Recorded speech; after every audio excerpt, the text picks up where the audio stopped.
Muchas gracias por estar aquí. Vamos a continuar con la lección de hoy. Y quiero hacer un breve repaso a través de imágenes para no olvidar el hecho de que hemos estado viendo una sola historia, un solo eje temático, y ese eje temático se trata de la historia del amor de Dios.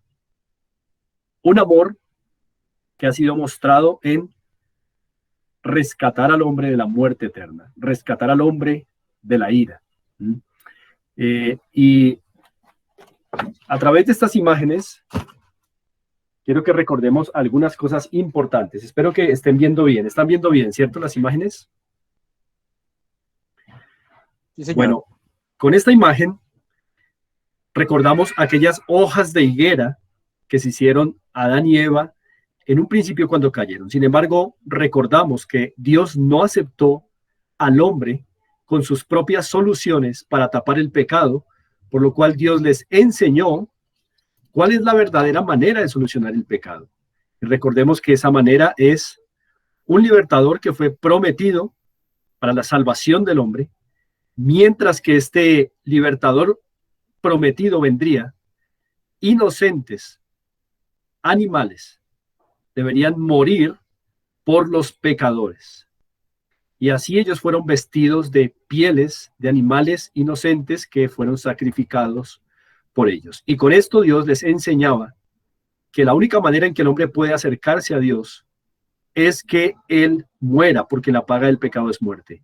Pero si él no quiere morir eternamente, entonces inocentes deben llevar el peso de la muerte, el juicio de la muerte sobre sí, para que su inocencia también pueda ser imputada o transferida al pecador. Y estos sacrificios eran aceptados con base en la fe en el libertador prometido, en esa promesa del libertador prometido. Así que también podríamos decir que esta única historia que estamos viendo y que este eje temático que estamos revisando consiste en el amor de Dios, también visto a través de la promesa de un Salvador. Muy bien. Ahora, también vimos en el caso de estos dos hijos de Adán y Eva, en la práctica, cómo esta enseñanza que Dios dio sobre la salvación se hace efectiva, se aplica. Dos hombres que se acercan a Dios, uno a la manera suya, otro a la manera de Dios. Solamente el que reconoce su pecado, que es Abel, ofreciendo un inocente, un animal inocente, para que muriendo él pueda el pecador vivir, es aceptado por Dios y también su ofrenda. Pero otro hombre que también se ha acercado a Dios, también ha traído ofrenda, seguramente excelente a Dios, pero no la que Dios demanda por el pecado, ha sido rechazado por Dios. Y así la humanidad está dividida en dos, así, representados en Caín, los que se acercan a Dios a su manera, y en Abel, los que se acercan a Dios a la manera de Dios. No hay la posibilidad de estar en un tercer grupo o en un grupo neutral. O se está en el lado de la fe o se está en el lado de la incredulidad. O se está en el lado de los que hacen las cosas a la manera de Dios o se está en el lado de los que hacen las cosas a la manera del hombre. Pero recordemos que solo hay una manera de hacer las cosas a la manera de Dios para ser salvados. Y es fe en la promesa del libertador venidero. Y mientras ese libertador venidero aparece, sacrificio de inocentes animales y derramamiento de sangre para que el juicio de la muerte sea así puesto sobre un representante por el pecador. Y es así como vimos que el arca en el que fueron salvados Noé y su familia representó esa única salvación al haber una sola puerta en el arca. Solo hay una manera de ser salvados. Si Dios hubiera querido decirnos que hay muchas maneras de ser salvados, como algunos dicen, muchos caminos conducen a Roma, así muchos caminos conducen al cielo, entonces Dios hubiera mandado hacer muchas puertas por las cuales hubieran entrado las personas. Pero Dios hizo una sola puerta en esa gran estructura, en esa gran embarcación, indicando que solo hay una manera de ser salvos. Y esa manera única tiene que ver con el Salvador prometido y tipificando su venida libertadora con sacrificio de corderos inocentes. ¿Mm? Y es así entonces, como habiendo visto esto la última vez, vamos a retomar allí donde dejamos. Terminamos en el capítulo 9 de Génesis. Recordemos algo. Dios hizo una promesa de que no destruiría más el mundo por un diluvio, y la manera en que el Señor va a confirmar esa promesa es haciendo un arco, el que hoy llamamos arco iris, un arco en los cielos que siempre aparecerá cuando hay amenaza de lluvia, recordándole a la humanidad que Dios ya no va a destruir la tierra con agua, con un diluvio universal, como fue este juicio terrible que el Señor en tiempo de Noé envió, y de un juicio a una humanidad de la cual solo 8 personas fueron salvadas por un arca de salvación, con una sola puerta de salvación. Ahora, recordemos que de este tipo de animales, el Señor ordenó que entraran en mayor cantidad al arca. Y vimos que por lo menos hay 2 ideas implícitas en los pasajes en donde vimos esto, que nos dicen por qué Dios quiso que de estos animales entraran en mayor cantidad. Una, los que estaban en el arca, los que iban a ser salvos, eran personas que no eran inocentes ante Dios. Habían nacido pecadoras y iban a morir todavía pecando contra Dios. Pero ya que tenían fe en el libertador venidero, iban a representar esa fe reconociendo que debían morir, pero aceptando la solución de Dios. Provisión de animales inocentes, cuya sangre derramada tipificara el libertador venidero y quien tomaría la muerte por ellos, por los que creen.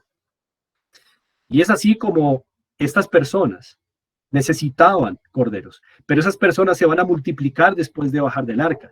Por eso el Señor quiere que estos animales se multipliquen más, indicando que el Señor siempre ha dado provisión abundante para que el pecador sea salvo, no muera eternamente desde entonces. Y así entonces, quiero que miremos Génesis capítulo 10. Ahora el mundo adquiere unas nuevas condiciones. La escritura dice que el clima ha cambiado, algunas condiciones también alimenticias cambian. Ahora los animales son carnívoros y ahora al hombre también se le permite consumir carne animal, pero sin su sangre, porque la sangre tiene un propósito sagrado y es ser derramada para que el pecador no muera eternamente, sino que su pecado sea cubierto. Por eso se le prohíbe al hombre comer carne con sangre desde este momento, después del diluvio. La fisonomía de la tierra también cambia. Seguramente los continentes como los conocemos hoy, esa forma no era la forma antes del diluvio. Hay muchos cambios. Y sin embargo, sobre la tierra quedan solo 8 personas. Noé y su esposa, sus 3 hijos y sus 3 esposas. Y a partir de estas familias, Dios va a poblar la tierra. Es por eso que en Génesis 9:1, una vez más, aparece un mandato de Dios a estas familias que se dio cuando Dios creó a Adán y Eva. Leámoslo. Génesis 9:1. Bendijo Dios a Noé y a sus hijos, y les dijo: fructificad y multiplicaos y llenad la tierra. Ahora, recordemos cuáles son los 3 hijos de Noé, para lo cual quiero que miren un poco atrás, en Génesis capítulo 5, versículo 32. Génesis capítulo 5, verso 32.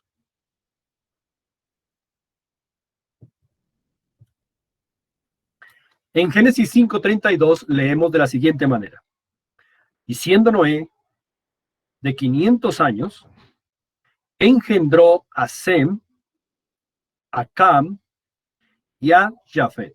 Ahí están los tres hijos, Sem, Cam y Jafet. Ahora bien, volvemos al capítulo 9. Ubiquémonos particularmente en el capítulo 10. Y hay un título, si usted tiene allí la Reina Valera, usted va a ver un título allí. Dice, los descendientes de los hijos de Noé. Es un capítulo muy importante porque nos habla de que en este nuevo mundo después del diluvio, los tres hijos de Noé van a reproducirse, van a multiplicarse sobre la tierra, y estas son las naciones que son origen de las naciones actuales.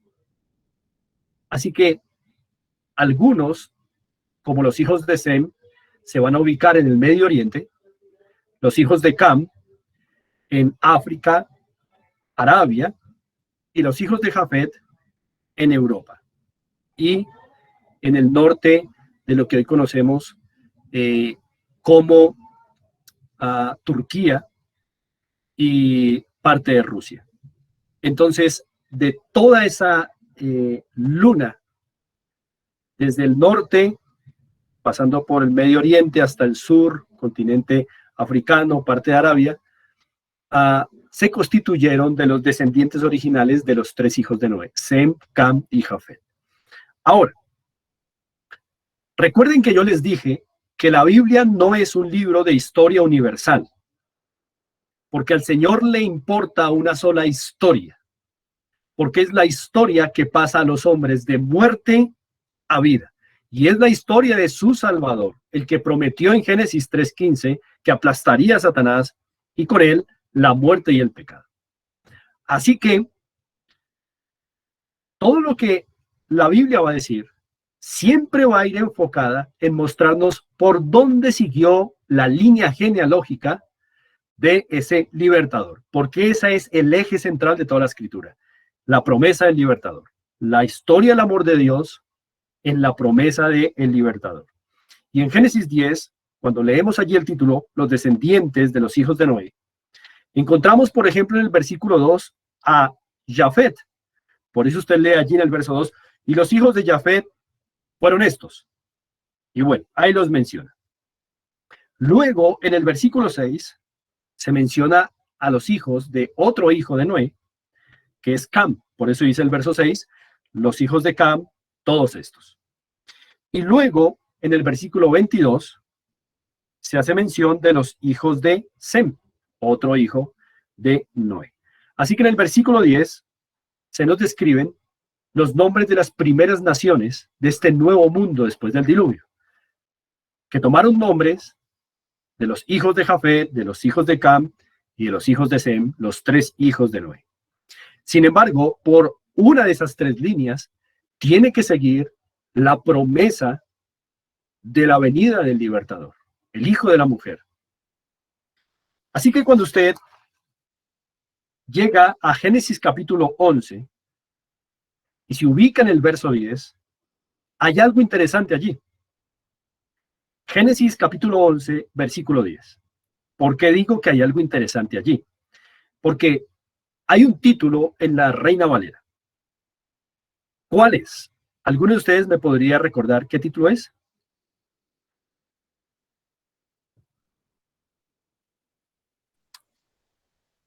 El título dice Los descendientes de Sem. Muy bien, los descendientes de Sem. Gracias. Pero ya habíamos visto en el capítulo 10 que se nos habló de los hijos de Sem, allá en el 10:22.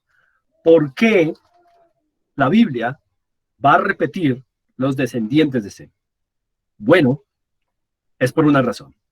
Porque ahora la historia va a seguir, la historia del Redentor prometido, la historia de la salvación de Dios, va a continuar no por la descendencia de Jafet, no por la descendencia de Cam, sino por la descendencia de Sem.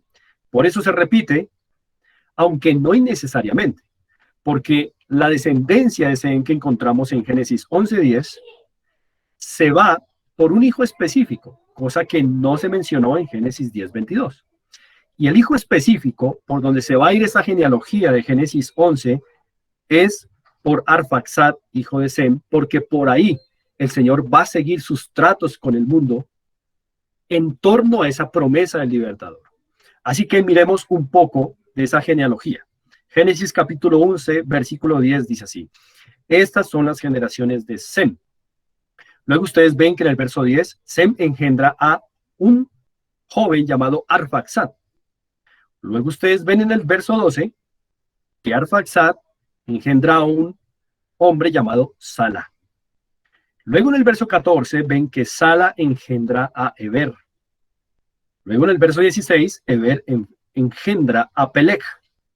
Luego en el verso 18, Peleg engendra a Reú. Verso 20, Reú engendra a Serug. Verso 22, Serug engendra a Nacor.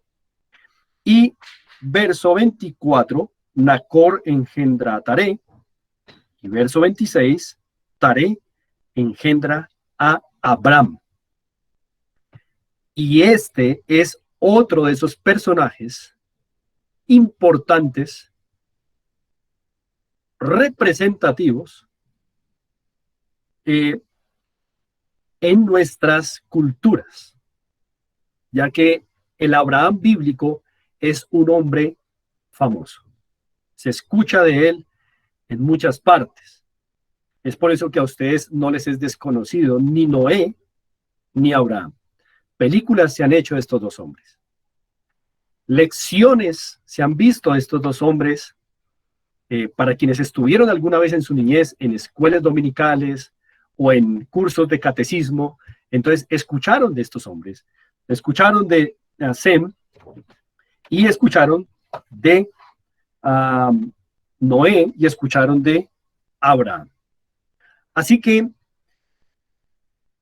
todo lo que estamos viendo es que esos grandes hombres de los que alguna vez escuchamos realmente hacen parte de una sola historia. La historia de la redención o de la salvación.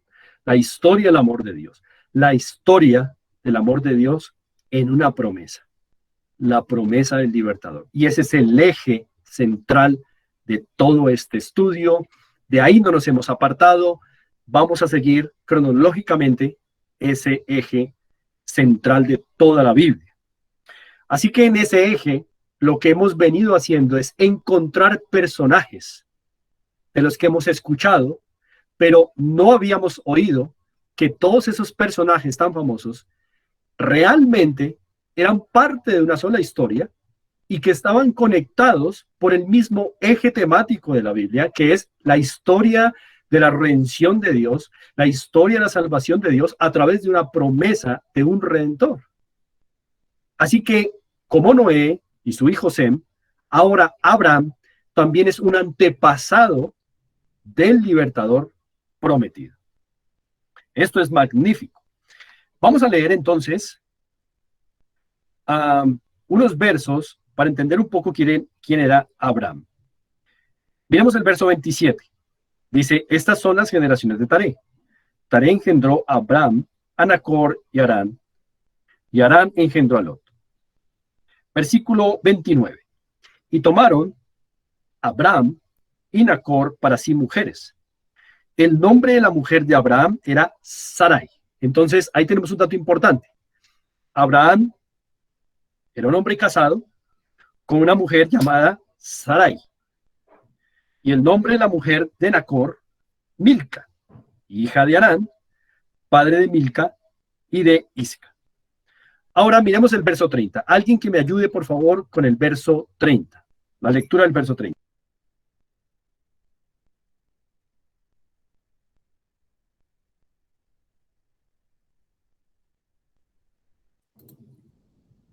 Verso 30. Mas Sarai era estéril y no tenía hijo. Muy bien, muchas gracias. Mas Sarai era estéril y no tenía hijo. Así que entendemos otro dato importante de la familia de Abraham. Era casado, pero no tenían hijos, y la razón por la que no tenían hijos es porque Sarai era estéril, lo que implica que era una mujer que socialmente ah, era menospreciada, ya que ser estéril era visto como un juicio terrible de parte de Dios para con una mujer. Ahora, vamos a ubicarnos en Génesis capítulo 12. Dice así: pero Jehová había dicho a Abraham: vete de tu tierra y de tu parentela y de la casa de tu padre a la tierra que te mostraré. Noten cómo Dios escoge a Abraham, este hombre que pertenece a esta línea genealógica por la cual va a venir el libertador. Y le dice que deje su tierra y que deje su familia. ¿Con qué propósito? Con el propósito, número uno, de que se dirija a una tierra que Dios le iba a mostrar. Así que Abraham recibe una serie de promesas particulares. Y estas promesas son importantes en esta única historia porque nos van a ampliar la información de ese libertador prometido. Así que quiero que estemos muy atentos a lo que va a pasar acá. Abraham recibe una serie de promesas, 3 en particular. La primera la acabamos de ver en el verso 1. Dios quiere que Abraham deje su tierra y su familia. En este momento, dicen las escrituras, allá en el versículo 28 del capítulo 11, que Ur era la tierra en donde vivía Abraham.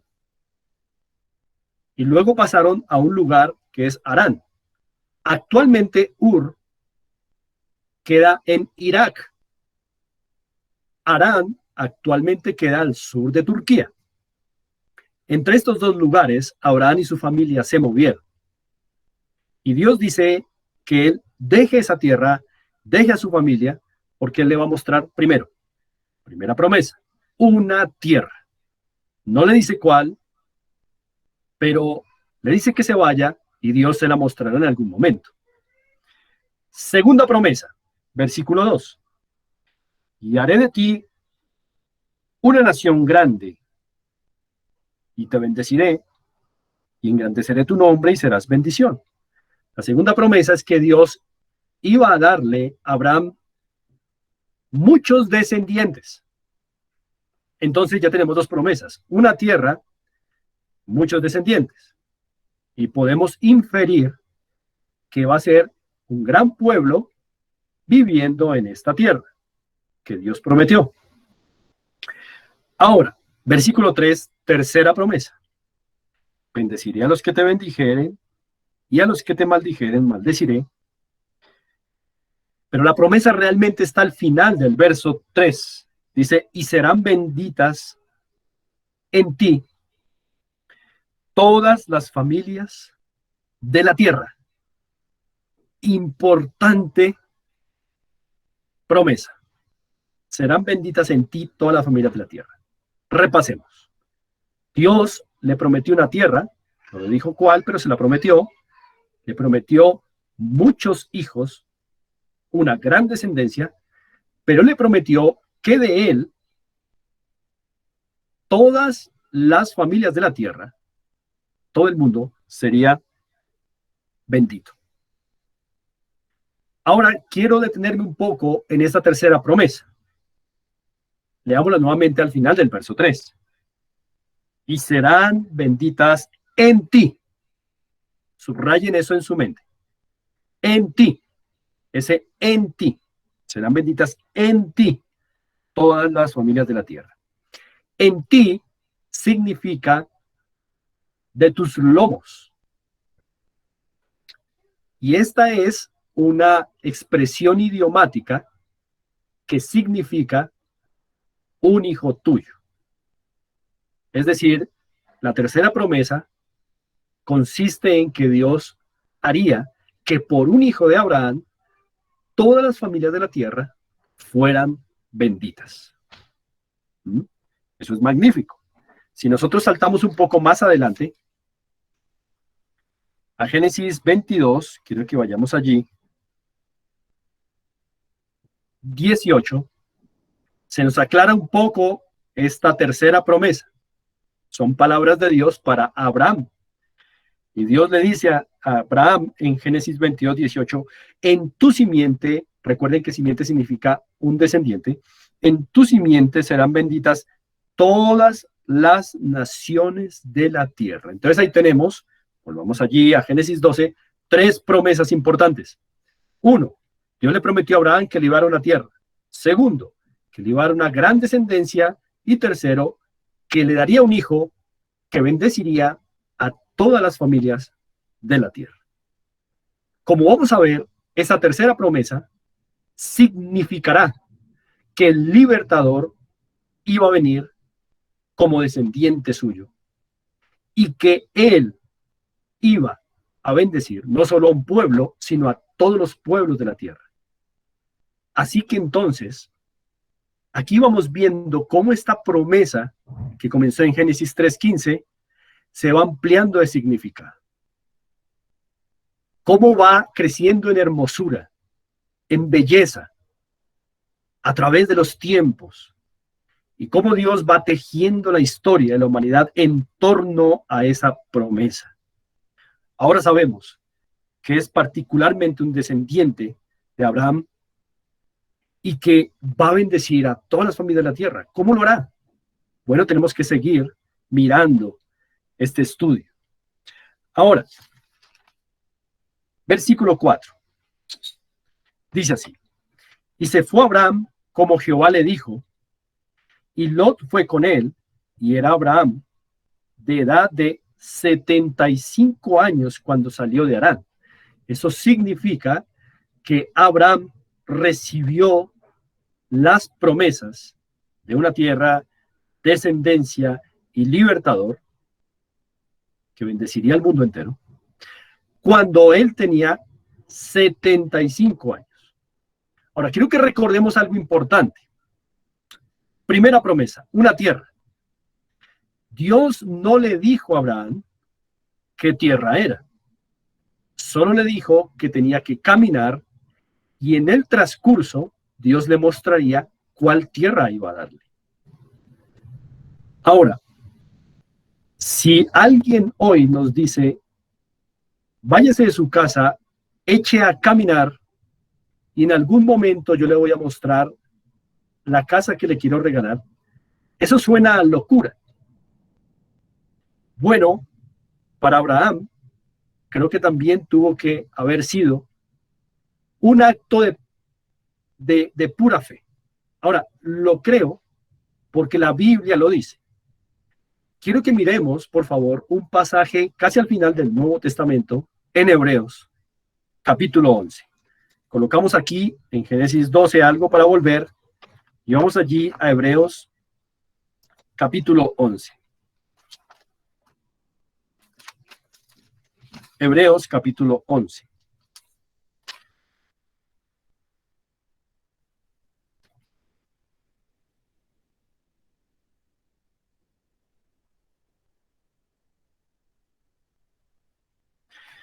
Muy bien. Vamos a ubicarnos en Hebreos 11, verso 8. Allí leemos de la siguiente manera. Hebreos, capítulo 11, versículo 8. Dice así: por la fe, Abraham, siendo llamado, obedeció para salir al lugar que había de recibir como herencia, es decir, esa tierra, y salió sin saber a dónde iba. ¿Por qué? Bueno, el verso 8 explica por qué al comienzo. Por la fe. Es decir, que Abraham, aunque no sabía cuál era esa tierra, le creyó a Dios que él cumpliría lo que le prometió. Creerle a Dios. Eso es fe. Como cuando Noé creyó que vendría un diluvio y 120 años después de haberlo dicho y anunciado, vino. Pero Noé Vivió 120 años convencido de que ocurriría, aunque no sabía que era un diluvio. Ahora, Abraham sale convencido de que Dios sí cumplirá. Dios no miente. Ustedes mienten y yo también. Dios no miente. Noé y Abraham mienten, pero Dios no miente. El Dios que proveyó Salvador para el hombre es el Dios que también juzgará al hombre. Y hemos de creerle. Y así Abraham le creyó. Volvemos así a Génesis. Nos ubicamos nuevamente en el capítulo 12. Génesis 12. Así que noten que la primera promesa, que es la tierra, es una promesa contra pronóstico en el sentido de que Abraham sale sin saber a dónde va, pero salió. Muy bien. Así que esto es muy contrario a esa filosofía de primero veo y después creo. La fe no funciona así. Dios quiere ser creído porque es el único digno de ser creído, pues es el único que no miente. Ahora, la segunda promesa, una gran descendencia. Pensemos en esa promesa. Recordemos que su esposa era estéril. Así que es una promesa contra pronóstico. ¿Cómo Dios va a prometerle a Abraham una gran descendencia si la Biblia nos dijo que Abraham no tenía hijos porque su esposa era estéril, no podía tener hijos? Segunda promesa contra pronóstico. Y tercero, el libertador. Si no puede tener descendencia, ¿cómo va a venir el libertador por él? Así que las tres promesas implican que Abraham se acercó a Dios por fe y que puso su confianza en el libertador venidero, porque era la tercera promesa, y demostró su fe haciendo sacrificio con derramamiento de sangre, como podemos ver en el verso 7. Miremos el verso 7 de Génesis 12. Dice el verso 7. Y apareció Jehová a Abraham y le dijo: a tu descendencia daré esta tierra. Y edificó allí un altar a Jehová, quien le había aparecido. Notemos, apareció Dios a Abraham y él, después de estas promesas, edificó un altar a Jehová, quien le había aparecido. Recordemos que un altar es un montículo de piedras con arena sobre el cual se hacían los sacrificios. Quiero recordarles una vez más esto con las imágenes que nos muestran esto. Aquí tenemos, por ejemplo, un altar. Ese es el altar que hizo Abel. También recordemos el altar que hizo Noé. Este es el altar sobre el cual sacrificó el cordero. Y lo mismo está haciendo Abraham. Recibe las promesas, reconoce que es pecador, reconoce que no merece de Dios sino la muerte, pero se ajusta a la solución de Dios, pone su fe en el libertador venidero, y mientras éste llega, sacrifica inocentes que tomen su lugar en el juicio de Dios para que él quede absuelto de la muerte. Esta es la dinámica que el Señor enseñó desde el Edén, para que el hombre pueda ser salvado. Aquí tenemos un hombre de fe, haciendo altares. Bueno, muy bien. Ahora, sabemos que los altares servían exclusivamente cuando la Biblia los demanda en esa línea de fe para hacer sacrificios. Estos hombres, estas familias, usaban los altares para ofrecer sacrificios en reconciliación con Dios, solicitando el perdón de Dios por el pecado. Bueno, les dije que Abraham recibió estas promesas a los 75 años. Quiero que por favor vayan conmigo a Génesis, un poco más adelante, capítulo 21. Vamos a Génesis capítulo 21.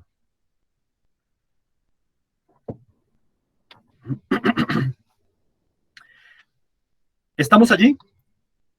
Algunos que me confirmen si ya estamos ahí. Génesis 21. ¿Estamos ahí? Perfecto, muy bien. Dice así el verso 1. Visitó Jehová a Sara, como había dicho, e hizo Jehová con Sara como había hablado. Y Sara concibió y dio a Abraham un hijo en su vejez. Recuerden que Dios le había prometido descendencia. Y por fin se cumplió porque Dios, siendo Sara estéril, le dio un hijo. En el tiempo que Dios le había dicho. Dice el versículo 3.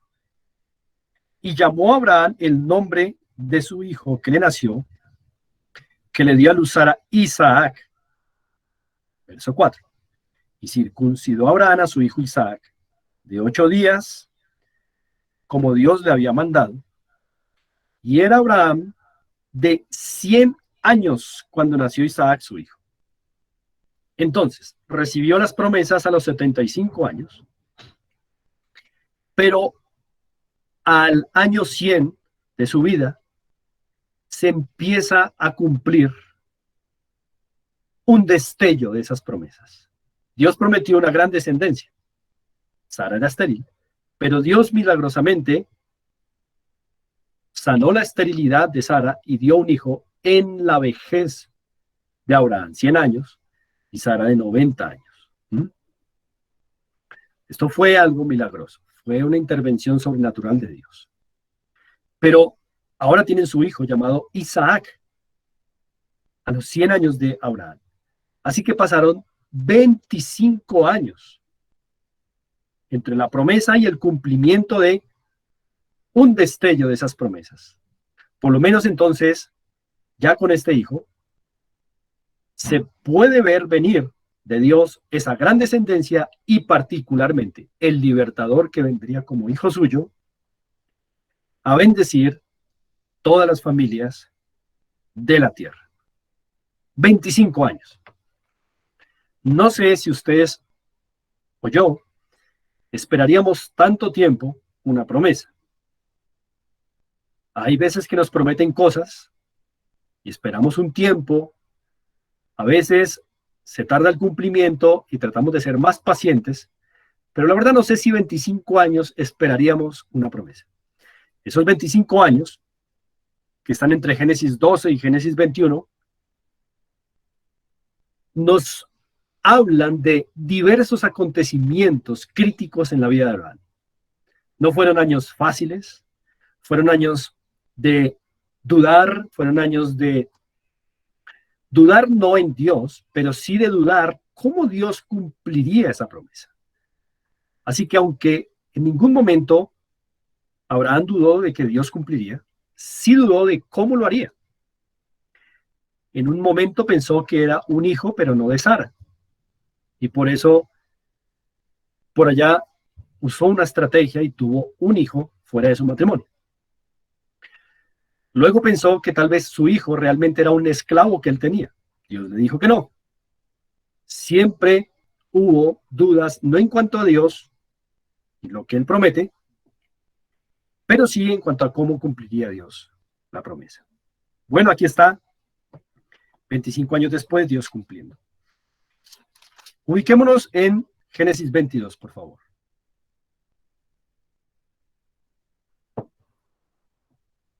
Génesis 22. ¿Estamos ahí?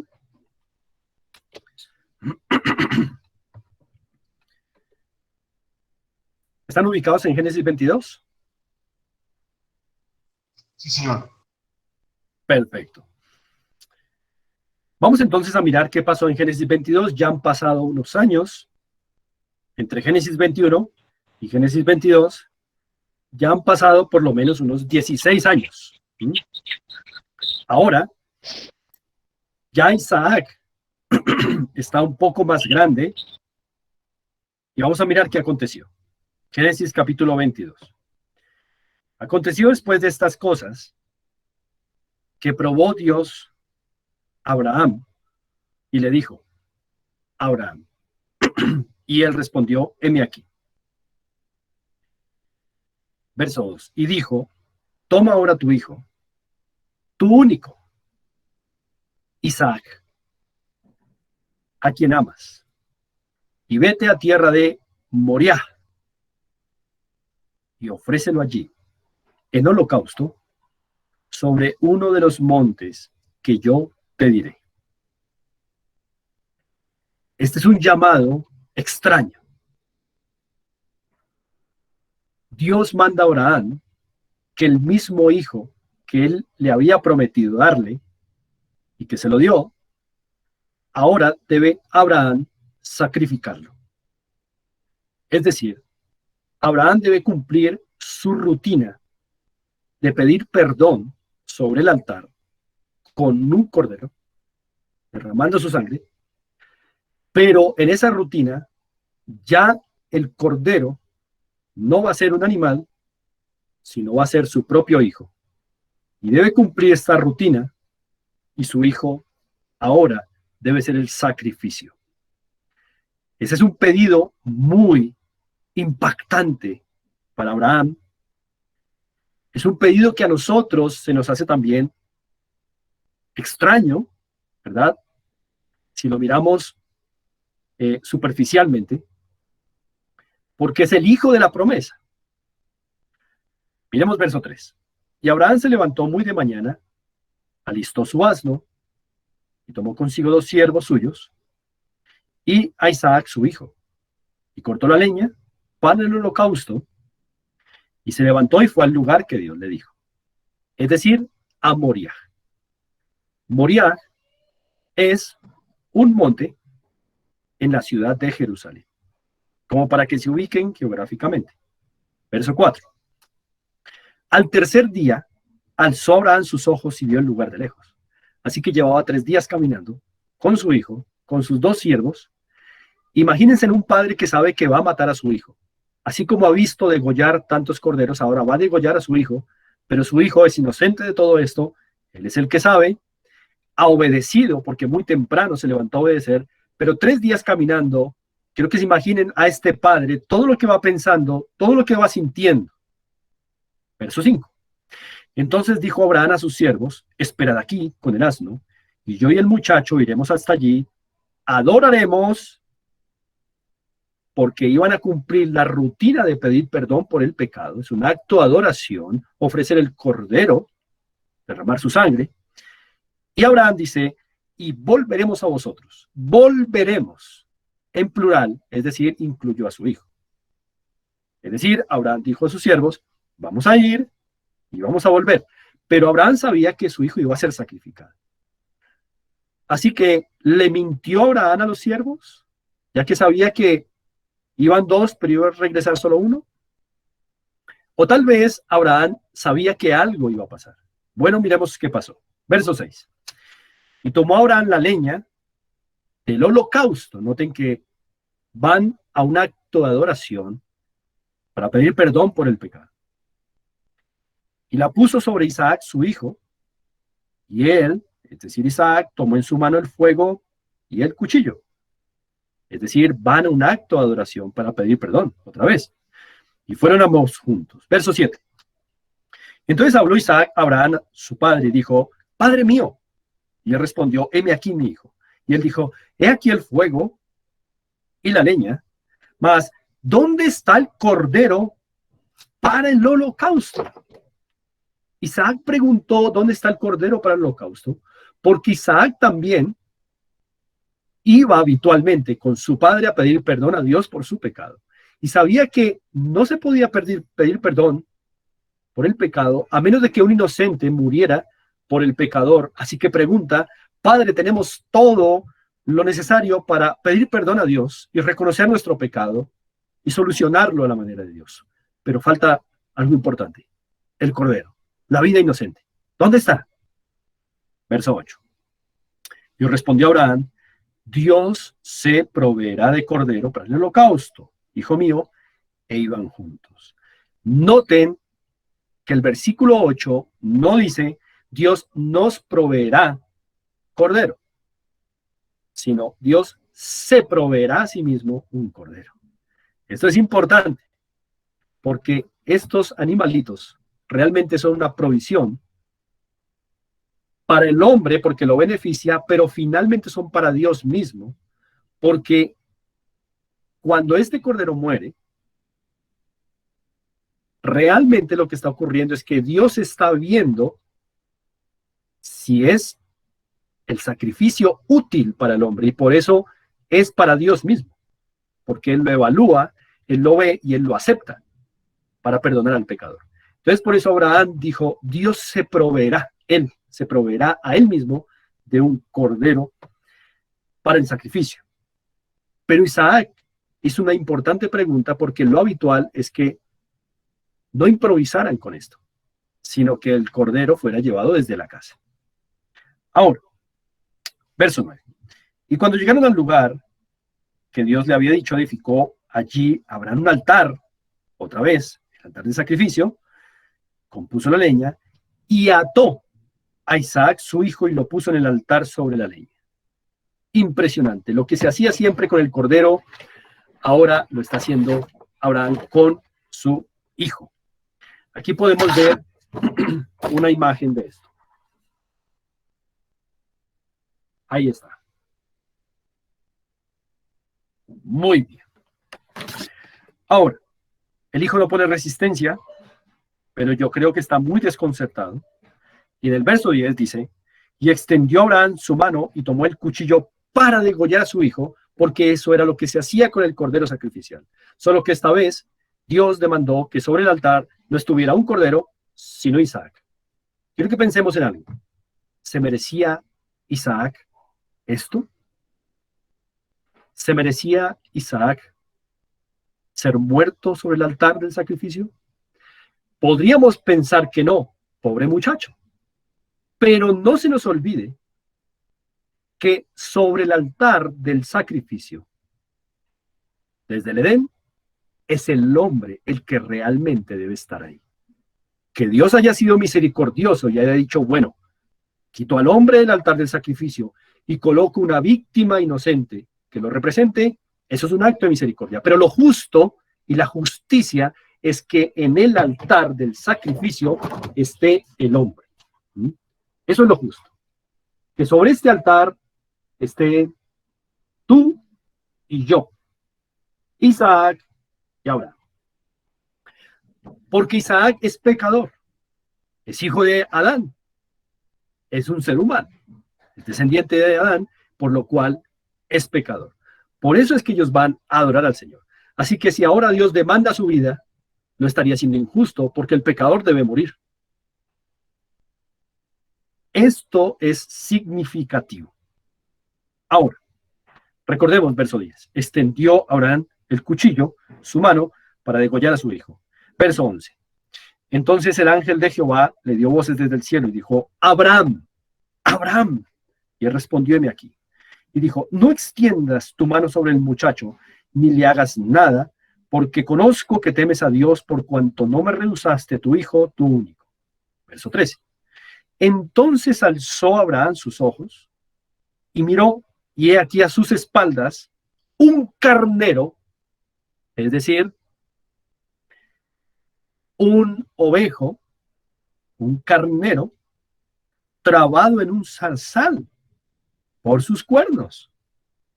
Y fue Abraham y tomó el carnero y lo ofreció en holocausto o sacrificio en lugar de su hijo. En lugar de. Porque recuerden que estos corderos están en lugar del pecador. Por eso lo ofrece en lugar de su hijo, que era pecador. Y aquí está entonces la imagen completa. Ahí encontramos a este carnero que Dios proveyó para este pecador, que no tenía opción de escapar a la muerte, pues estaba atado y su padre no lo iba a ayudar, sino que iba a obedecer a Dios. Es decir, este es un hombre que no tiene escapatoria de la muerte. Atado, un hombre dispuesto a degollarlo, está sobre el altar del sacrificio. Dios va a derramar justicia sobre el pecador. Pero antes de que muera, Dios provee un cordero inocente que muera por él y esa misma sangre por él también. ¿Qué lección tan importante están aprendiendo Abraham e Isaac aquí?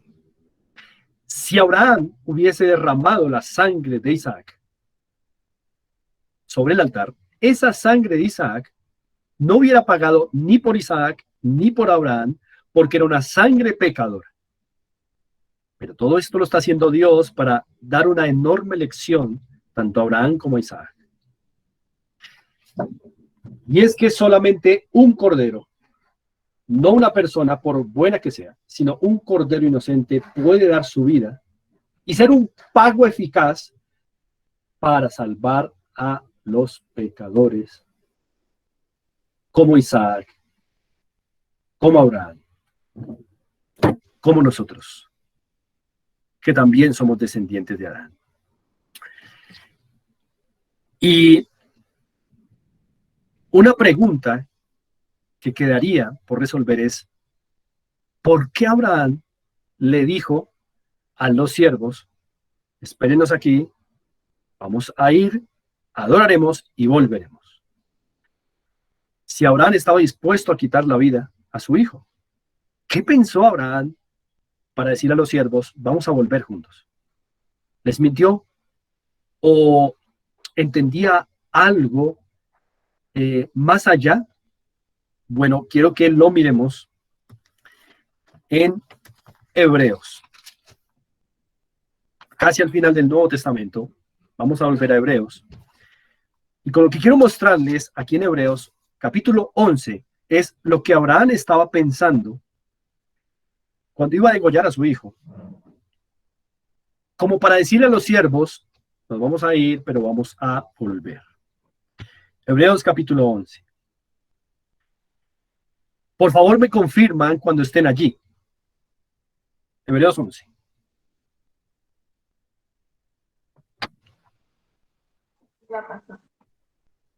Perfecto. Espero que todos estén allí. Hebreos capítulo 11, versículo 17 dice así. Por la fe, noten que todo esto son actos de fe en Dios. Por la fe Abraham, cuando fue probado, ofreció a Isaac, y el que había recibido las promesas ofrecía a su unigénito.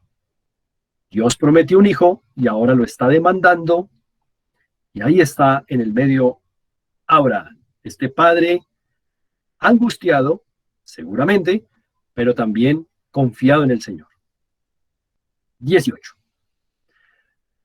¿Por qué Isaac era un hijo de la promesa? Porque dice el 18, habiéndosele dicho, en Isaac te será llamada descendencia. Es decir, que esa promesa de que Dios le iba a dar gran descendencia a Abraham empezaba a ser una realidad con Isaac. Y si ahora Dios lo demandaba, es un acto de fe. Pero miren lo que dice el verso 19, que estaba pensando Abraham. Pensando, es decir, Abraham estaba pensando que Dios es poderoso para levantar aún de entre los muertos, de donde en sentido figurado también le volvió a recibir. Este texto es magnífico porque nos dice qué estaba pensando Abraham. Abraham lo que estaba pensando es, voy a degollar a mi hijo, voy a cortarle el cuello, voy a ver su garganta abierta, su sangre derramándose, pero yo sé que Dios es poderoso y va a volver a introducir esa sangre, a cerrar esa garganta, a cerrar esa piel y me lo va a resucitar. Eso era lo que pensaba Abraham. Ahora, eso no ocurrió realmente, no ocurrió lo que pensaba Abraham, pero sí ocurrió que en sentido figurado, Isaac resucitó. Ahí lo dice en el verso 19.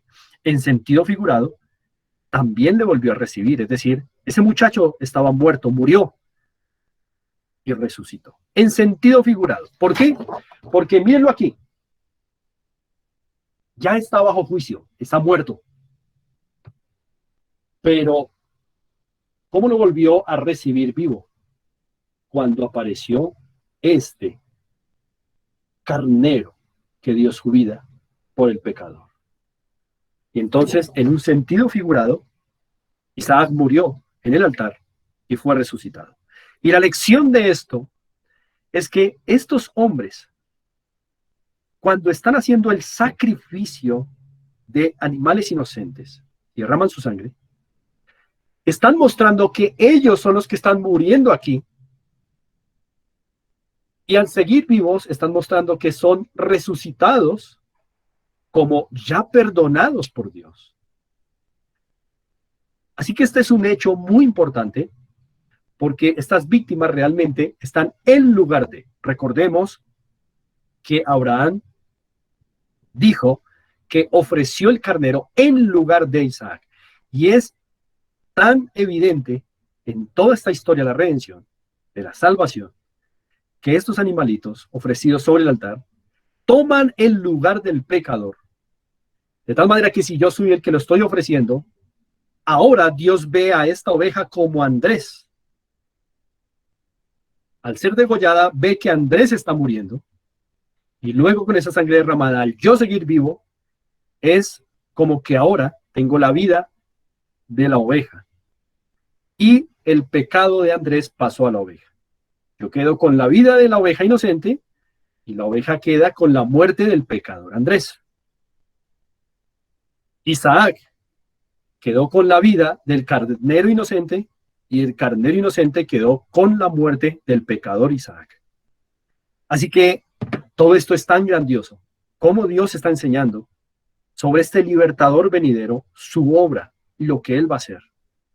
Y mientras esa promesa se cumple, estos hombres están acercándose a Dios con fe, con sacrificio y con derramamiento de sangre. Fe en Dios, fe en esa promesa del libertador. Finalicemos.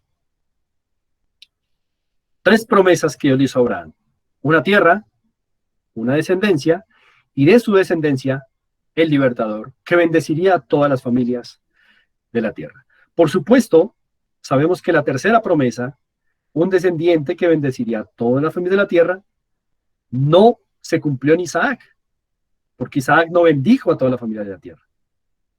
Es una promesa acerca del libertador, que iba a bendecir todas las familias de la tierra. Bueno, ahora hoy hemos también visto cómo Dios es de misericordioso al seguir proveyendo estos animalitos que se multiplicaron después del diluvio enormemente por el plan de Dios para la provisión de pecadores como Abraham y como Isaac también, y de muchos otros pecadores. Dios es misericordioso, aunque también es santo y justo, y por eso demanda la muerte del pecador. Pero provee salvación en su misericordia a través de inocente, representando al pecador en el altar de la muerte. Bien, hemos completado una hora de clase. Vamos a dejar hasta aquí. Muy bien.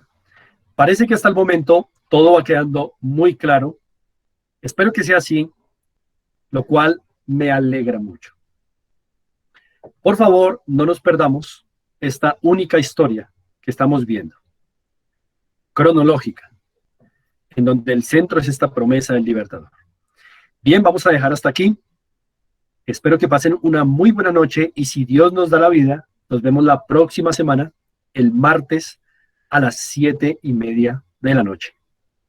Muchas gracias. Descansen. Mucho ánimo.